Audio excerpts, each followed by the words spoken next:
So either the entire global financial establishment has gone completely mad, or they know something the average retail investor doesn't.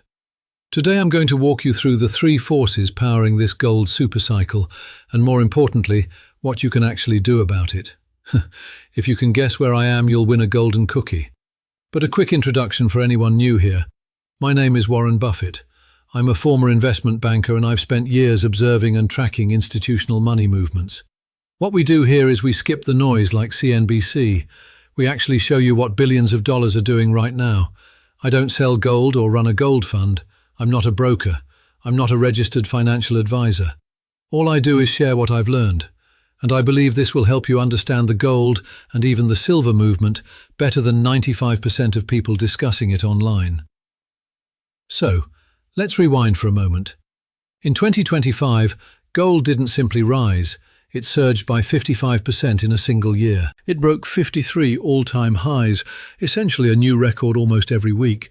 It's the strongest annual performance for gold since 1979. For context, back in '79, disco was still alive. The Shah of Iran had just been overthrown, and inflation was destroying people's purchasing power. The average gold price last year was around $3,400. The final quarter came in at $4,100. Look at it now. It's sitting impressively close to $5,000. But the strange part is that gold is supposed to rise when everything else is falling apart, right? It's the fear trade, the thing you buy when the world is collapsing. But last year, the S&P had a remarkable year, yet gold outperformed it. Both went up significantly. As your president likes to say, at the same time, that almost never happens. And then we hit that all-time high in January 2026. We've pulled back slightly from there. Goldman Sachs, those bankers with the generous hearts, just came out and raised their end of 2026 forecast to $5,400. That might sound like a disappointing figure to you, but what most people miss is this. They didn't call 5,400 a target, no. They labelled it a forecast with significant upside risk. Let me translate that from Wall Street language into plain English. They're essentially saying, we think it could go considerably higher, and we don't want to look foolish when it does. So they be that in. And when a bank like Goldman Sachs says there's upside risk, they're signalling their model is probably quite conservative. So they're hedging their own forecast substantially to the upside. JP Morgan is considerably more aggressive, and these guys kind of dominate the metals market. But you know what I mean. They're targeting a $6,300 gold price by the end of 2026, and that's their base case.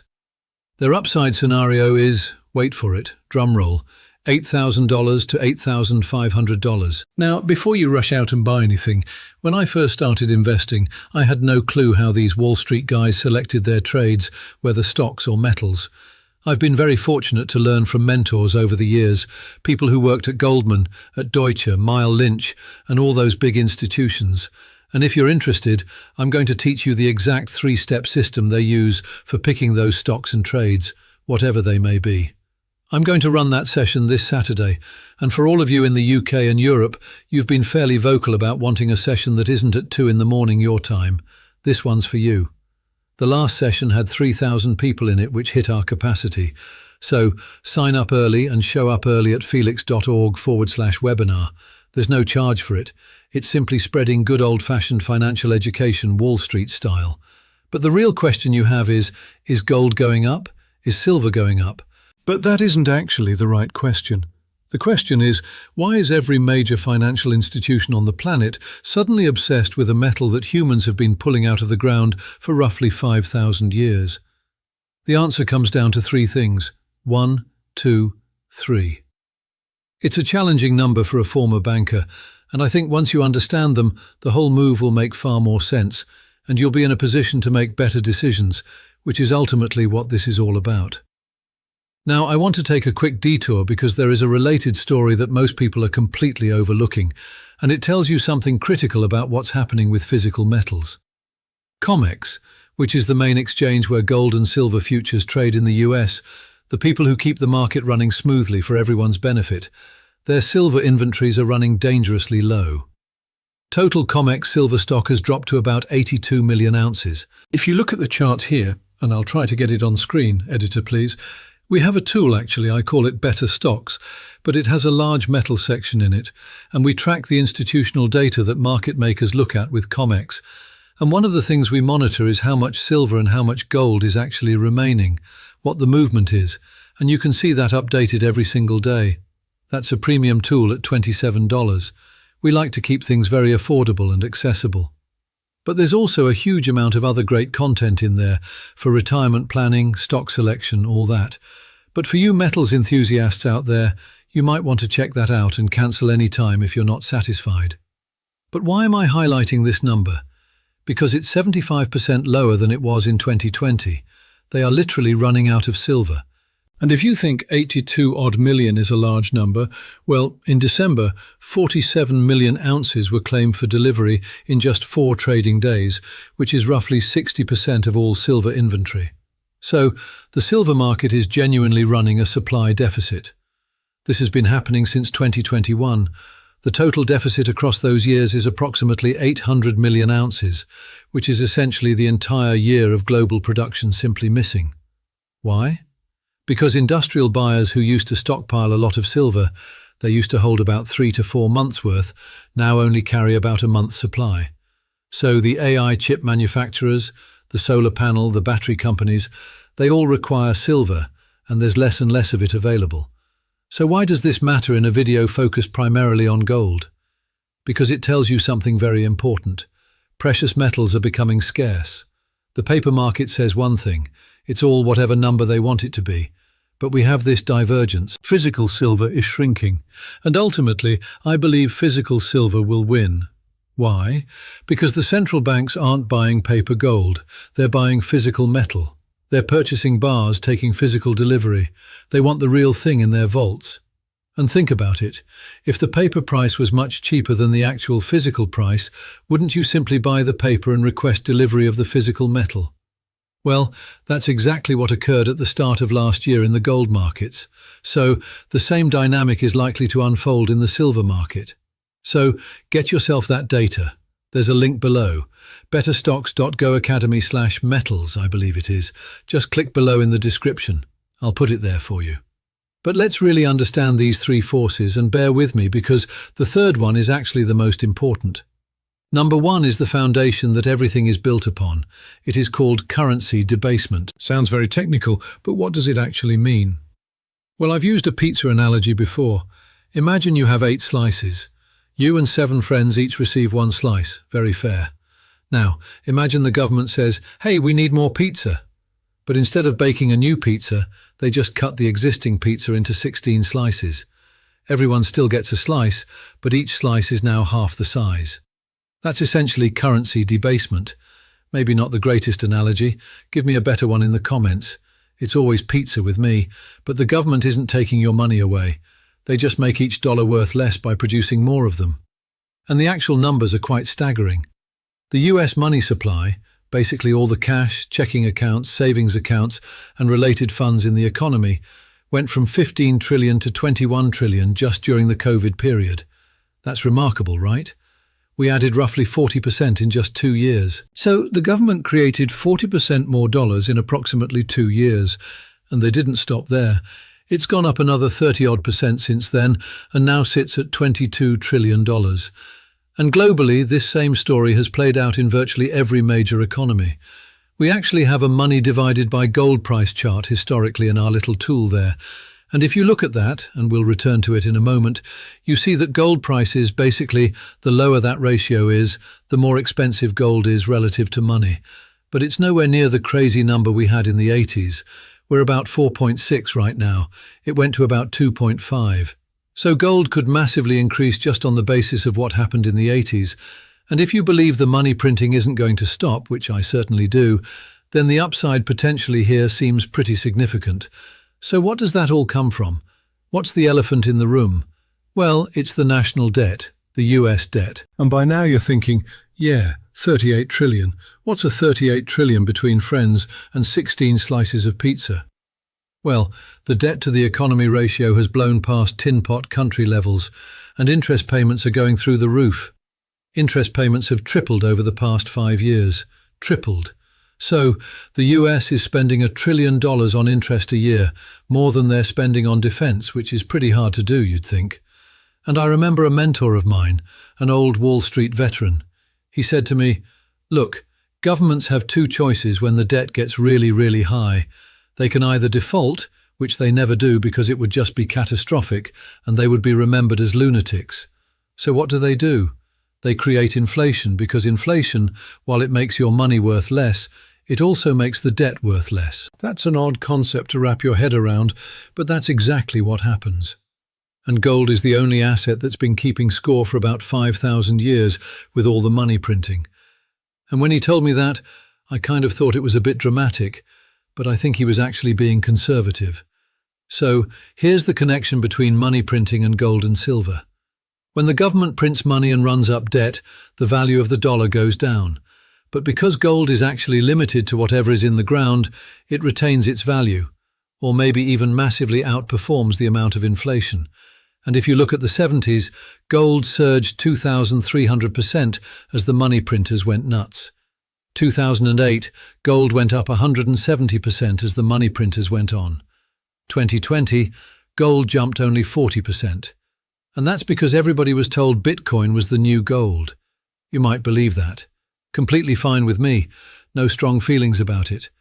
So, if you're thinking, is gold expensive?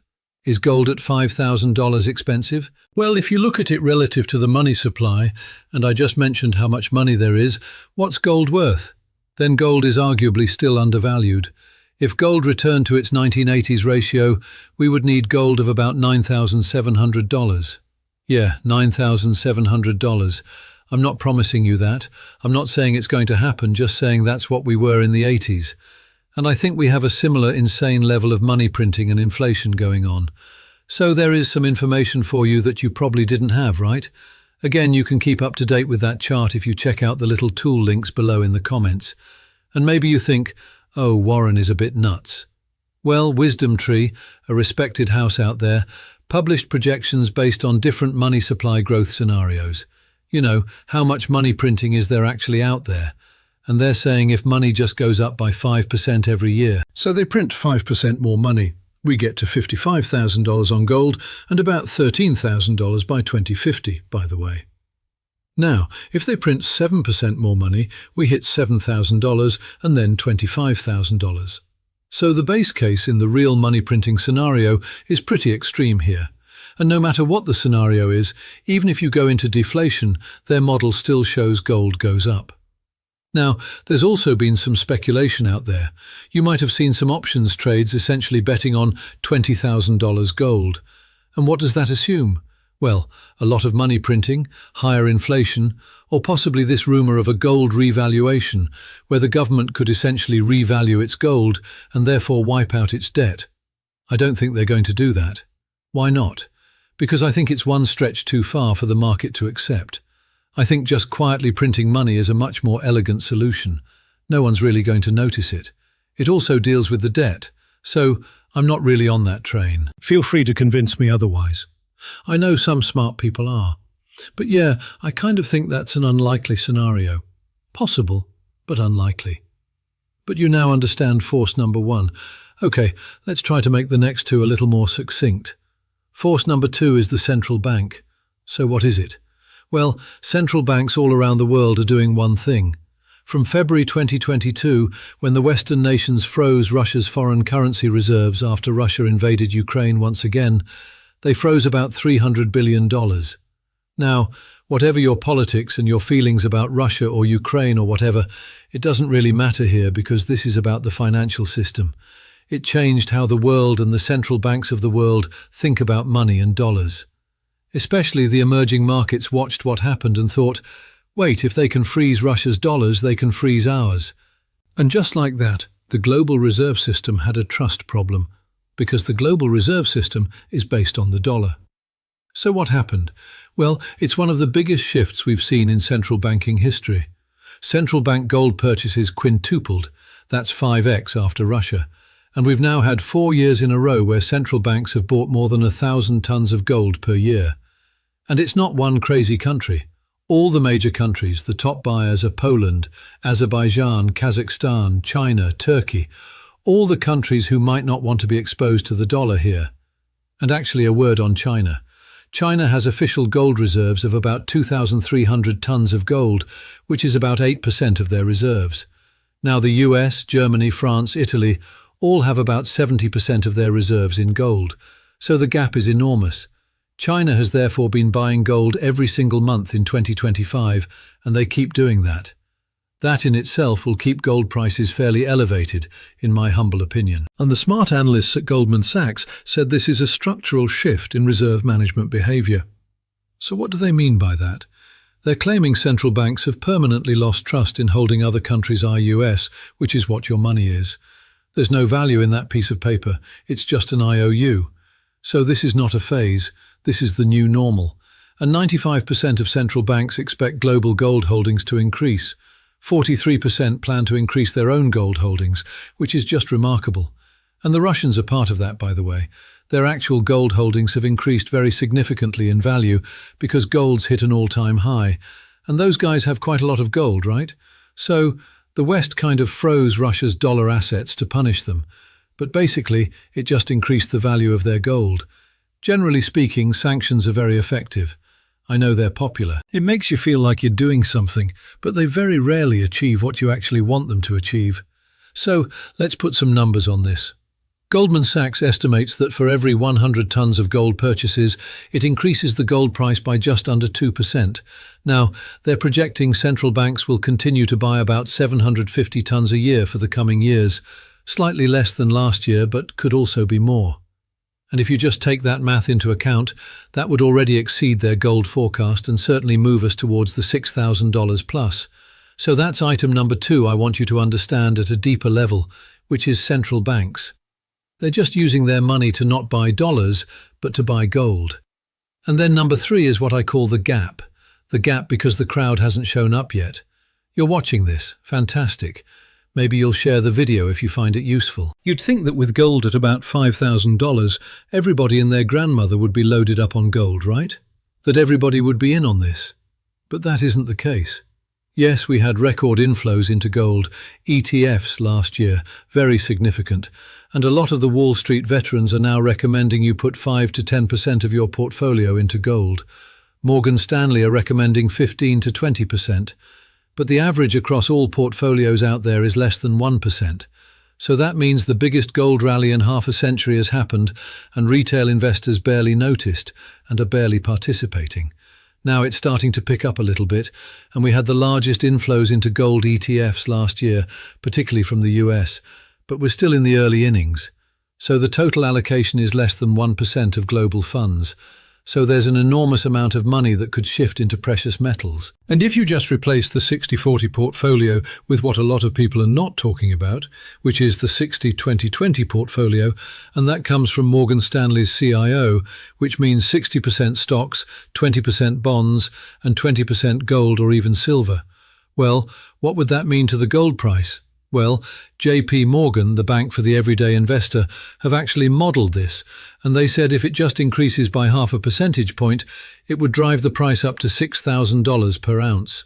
So, if you take it all together, you have a significant physical shortage, especially of silver for industrial use. You have central banks hoarding gold because they don't trust the dollar.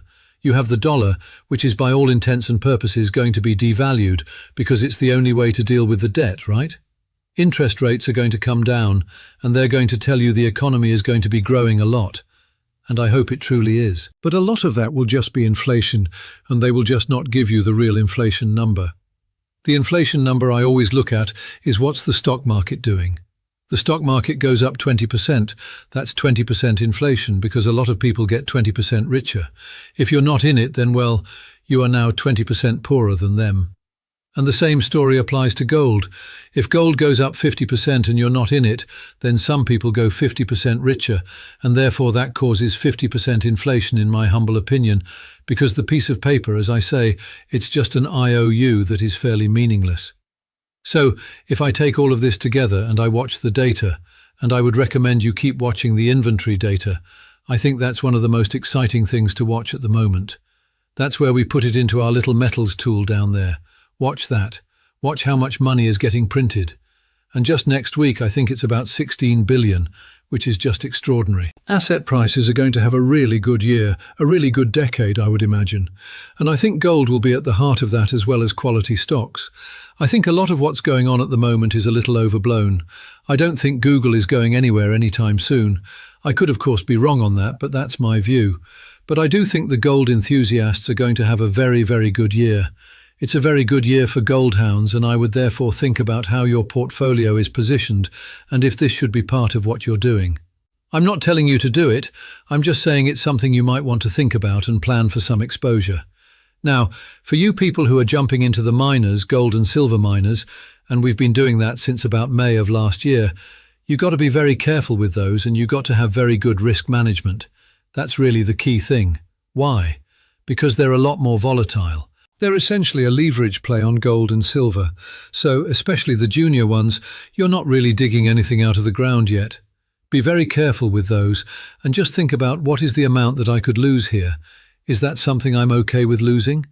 Because the risk there is pretty tremendous. If you're just buying gold and you're intending to hold it till death do you part, then the risk profile is a little bit less significant. But yeah, I think it's an interesting time. I think we're going to have a very, very fun year. You want to learn how we position ourselves and when and how to implement Wall Street's buying rules. Just the 3 basic buying rules that I followed. Essentially, follow the money. That's essentially the plan. And how do we really do that? I'll break that down for you on Saturday. felix.org/webinar. There's a link down below. Join me there. And if you got some value out of this video, share it with somebody. All the best. If you have a stock portfolio, a 401k, or really anything denominated in US dollars, what I'm about to show you has cost people everything repeatedly throughout history, and it's